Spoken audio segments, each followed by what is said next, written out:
eventual Bloody Queen that you wanted to see banned. We also have an opening for the Sculptor that hasn't been banned. So we gotta see. Oh my god! Are you serious? Oh, You gotta be kidding me! Wait a minute! Gamekeeper? Don't play with our hearts, PPXZ. The face of Call of the Abyss. It could have It been is. It's a lock-in. It's a lock-in, Grizz. It's a lock-in. Could have been a feaster, my guy. But it's Actually, it could have been a feaster. It's not Lakeside. Main character of the Call of the Abyss 4. We see the Gamekeeper will be doing the hunting for PPXZ.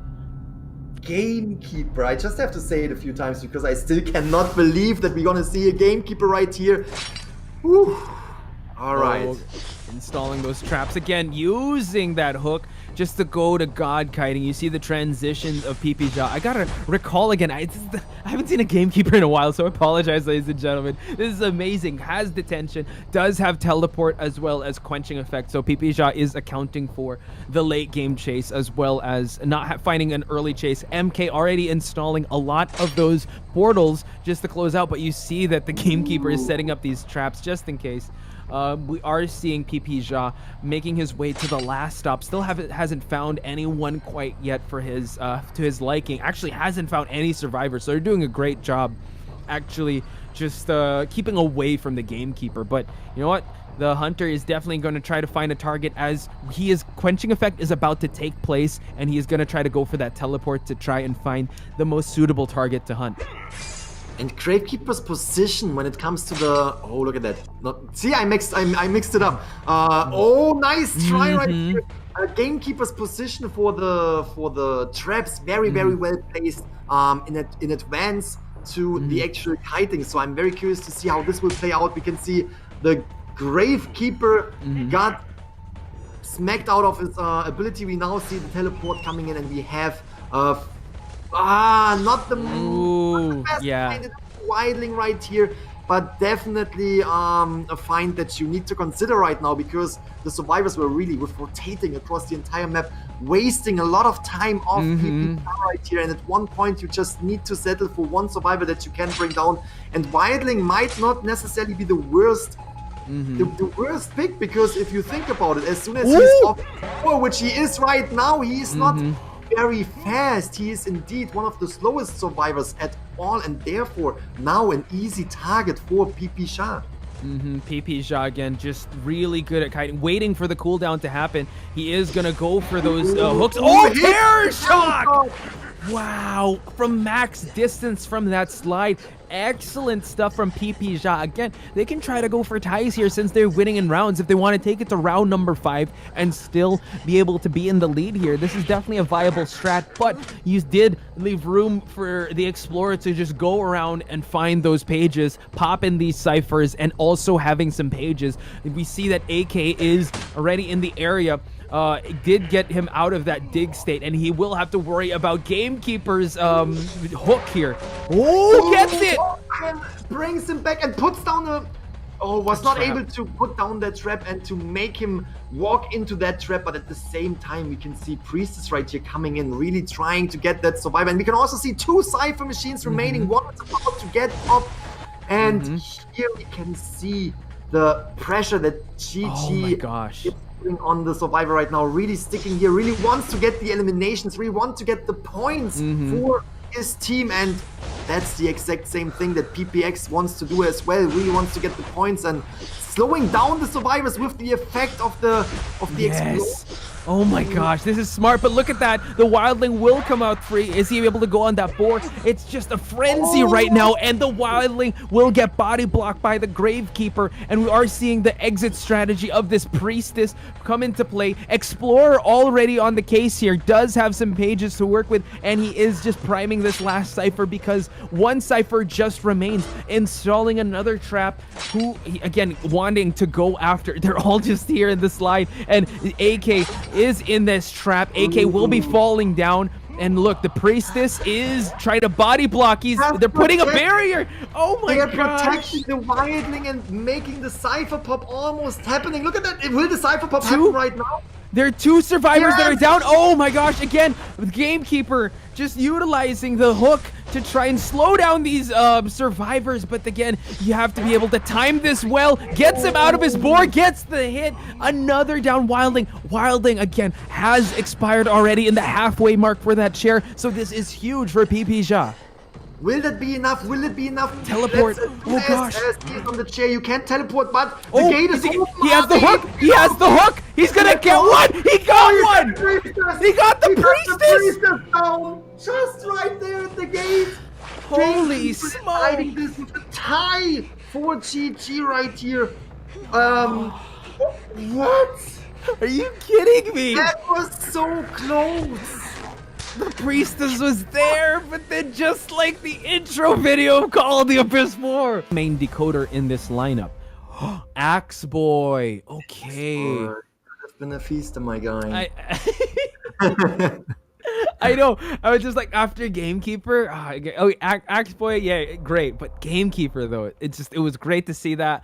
But now we're going to see a little bit of that meta with this Axe. A lot of lasting power in this lineup for survivors. Priestess again. Something that is on the table right here. So let's just jump right into this match. FPX.ZQ on the Hunter side as X-Boy, on the lake side, on the Moonlit River Park, and going into the direction of the Gravekeeper it is. Ooh, interesting. And also to note, FPX.ZQ did pick this map carrying, carrying confined space as well as detention. None of the quenching effect would be a factor, but he does have, I believe he does have the teleport. So Kukao will be on the radar right away, puts a peaceful pine. And now here we see that the Gravekeeper still saving his shovels, probably towards the last minute, eats that hit, gives a little bit of presence towards this Axe Boy. And yeah, he will try to commit towards this. Oh, wow!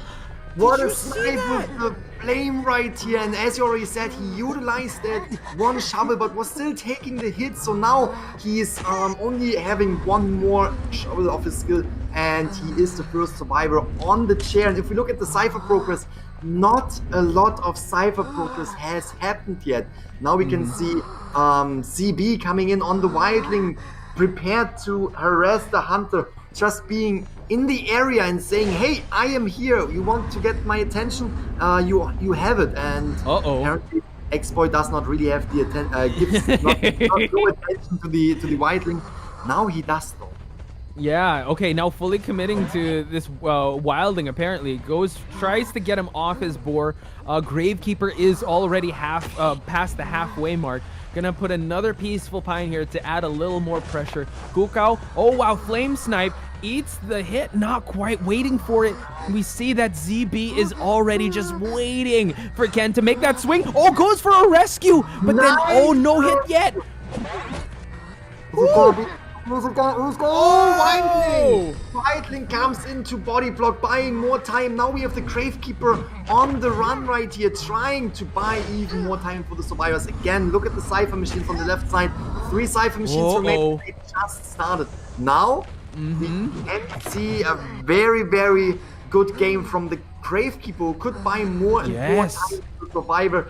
But at the same time, his shovel will end at one point, and then he's only a one hit down.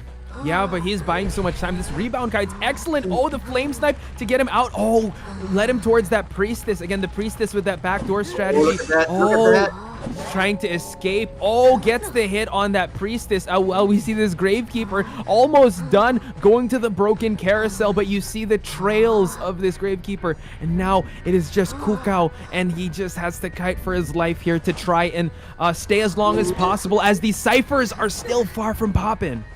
And there goes the Gravekeeper down with the speed of the flame, and will get on the chair. As soon as he hits that chair, he is out of the game again. 3 survivors are still remaining, but at the same time, 3 Cypher machines are still remaining. And these 3 Cypher machines are not yet touched. It's gonna be extremely, extremely difficult right here for the survivors. You can see Embalmer is Titus right there, a little bit sneaky, trying to get away. Actually, succeeds in getting away. Yeah, just tiptoeing, and we see that Zizai putting a portal. Oh, wow, led him towards this portal. And then was that a global portal? It was. Yes, it was. My gosh. Okay, so Ken still looking for an optimal survivor to down here. 445 in the haunted house, just trying to pop that cipher. And you see the wildling over at the tent. It seems like ZZ got the full attention of Ken. Watch out for that flame snipe. Do not go under any alleyways. She will snipe it out. Oh no! What a hit! As you just said it, there comes the flame and the normal hit bringing down Zizai immediately. Fantastic job from Ken. Was having another portal, was going into the direction of Godkite, which could have been a problem because that's an extremely difficult kiting area for the hunters, but at the same time was able to manage that danger. And we can now see Ken waiting for the Embalmer to jump down and try to get the rescue, because he knows that the survivors will definitely try to push for at least a tie. Very, very curious to see what is happening here. It's tough. They're touching all ciphers. We do see that there's some progress in at least 2 of them. That one is halfway and the other one's about 80 to 90% done. So now it seems like the wildling will commit to a save here from Zizai. But then again, you saw how Ken is so masterful in timing these flame snipes, waiting for the wildling to get off his board, gets the snipe in, but excellent. Oh, not quite. Got the save, but then Ken able to find the angle to down this priestess, and as we see ZB over at Godkite. And as we see the priestess getting off the game, this will also secure us and the teams around number 5. Yes. So we're gonna see more of this action right here. Very, very good job from Ken so far, and is now going into the direction of 445 because does not want to deal with CB's wildling. So there we can see transitioning over there, trying to spot the Embalmer. And mind you, he still hasn't used teleport. The Embalmer over at tent 445, again, just so dangerous, but still has a coffin, so his self-resurrect is a factor there. You see that ZB, not the best decoder, trying his best to be able to prime a cipher, but 445 tiptoeing around the area, giving tinnitus to Ken, and it seems like Ken found the target he was looking for, puts a pine down just to add more pressure on these survivors. Use the flame to close the distance. And 445 dropping these pallets because it seems like he wants to do some kiting here. Definitely wants to do some kiting, as we can see CB actually decoding the cipher machines, but at the same time being the wildling, the decoding speed is not that high. Will we see the coffin coming in place? Not yet, not yet. Uh-oh, teleport. Oh, great timing on that, and the wildling was able to jump on his board, unable to push that second to the last cipher. Embalmer probably going to use up his self heal, 62%, as he was able to mark for his teammate, and the coffin, I believe, is right there, so Ken knows where it's at.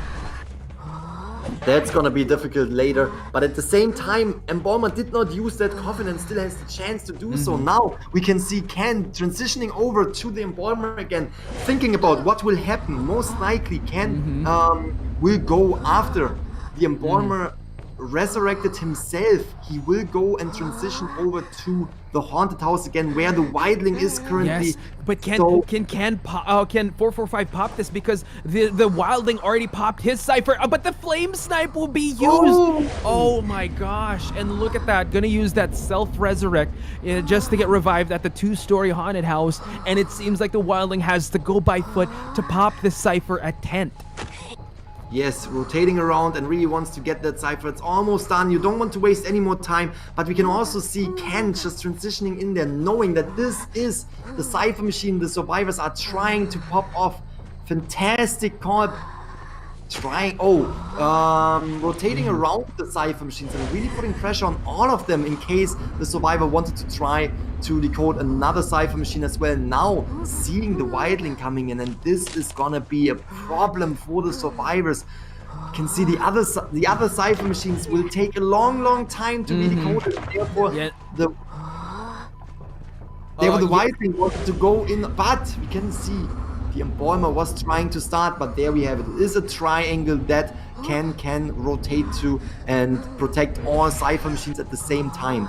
Uh-oh, 445 now getting the attention of Ken, but you did see that the wildling is inside that tent. The full commit is coming from Ken to the 445, and that is one primed Cypher. Teleport will still be a factor, so he gets the juke. Oh, loading things up when it comes to the flame. He's gonna use that speed to try to swing at Ken, to his 445. Oh no, not in the area. And you see that 445 is trying to get in the most optimal position for them to push that late game. We are seeing Ken being very patient though. This is very scary. Wants to use that flame snipe. Oh, look at that.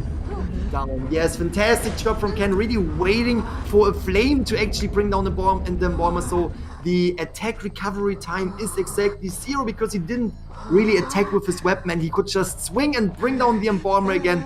He is healing right now, but we saw Embalmer already healed up on his own before. So now it's gonna be on CB to kite around long enough to actually get to the dungeon and to escape or to open up a gate, but that is highly unlikely since he's the last survivor that can do something and needs to kite around right here. Watch out. Okay, going to the first stop. Can he will he be able to time the boar pop off to the, oh, not quite. Wasn't able to jump on that roller coaster. 2 survivors are down, and it seems like this is all Ken's. They are going to call GG's, and that's 5 points.